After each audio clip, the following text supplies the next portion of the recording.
तपती धूप में ठंडी छांव। गांव के बाहरी छोर पर एक छोटा सा घर था।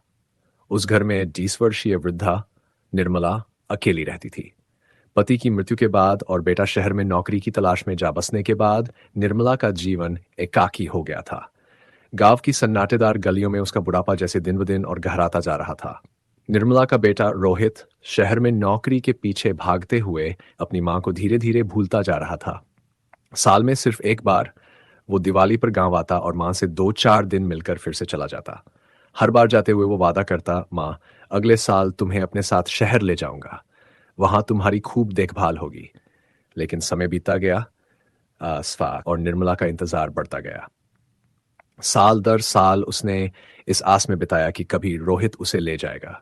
लेकिन वादे हवा की तरह उड़ते रहे और निर्मला की आंखों में उम्मीदों का आंचल बिखरता रहा। वह रोज अपने आंगन में बैठकर उसकी राह देखती और उसकी हर एक आहट पर दरवाजे की ओर देखती कि शायद रोहित आ गया हो। वो अकेली थी, लेकिन दिल में एक धधकती हुई उम्मीद थी। रोहित का वह बचपन याद करती थी जब वह मां के बिना खाना भी नहीं खाता था, उसके बिना सो भी नहीं पाता था। लेकिन शहर के चकाचौंध में रोहित अब बदल गया था। मां को याद करना अब उसके व्यस्त जीवन का हिस्सा नहीं था। एक दिन गांव में अचानक खबर फैली कि शहर में एक बड़ी दुर्घटना हो गई है। निर्मला के दिल में अजीब सा डर भर गया। उसकी छाती धड़कने लगी। उसका रोहित भी तो उसी शहर में था। गांव के लोगों ने उसे सांत्वना दी, चिंता मत करो, सब ठीक होगा। लेकिन निर्मला के दिल में एक तूफान उमड़ रहा था।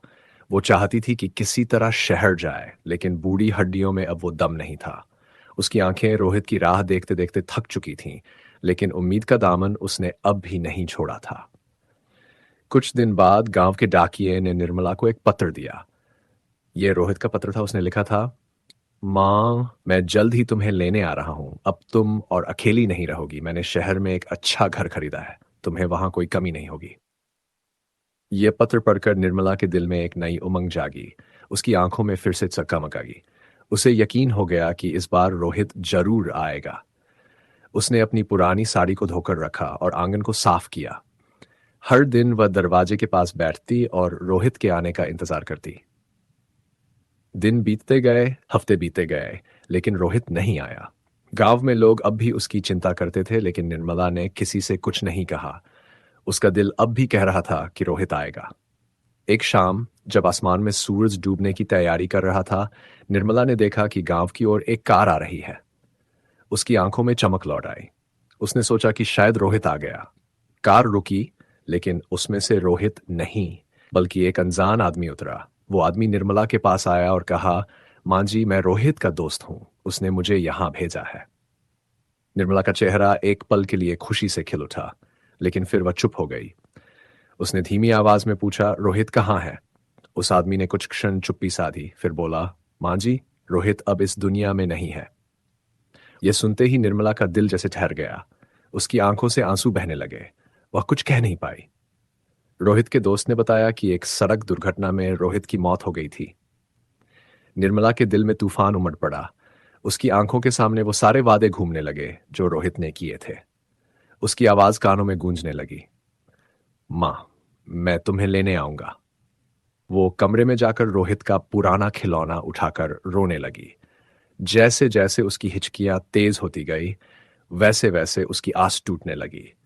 जीवन की सारी खुशियां जैसे उसके सामने से निकल चुकी थीं। कुछ दिनों बाद गांव में निर्मला की भी मृत्यु हो गई। लोग कहते हैं कि उसका दिल टूट चुका था।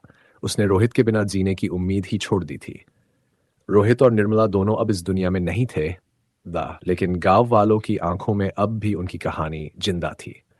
लोग जब भी उस छोटे से घर के पास से गुजरते, तो उन्हें उस बूढ़ी मां का इंतजार याद आता। ये कहानी उस रिश्ते की है जो समय की धारा में कहीं खो गया, जहां वादे, सपने और उम्मीदें एक धूप में जलते पेड़ की छांव की तरह छूट गए।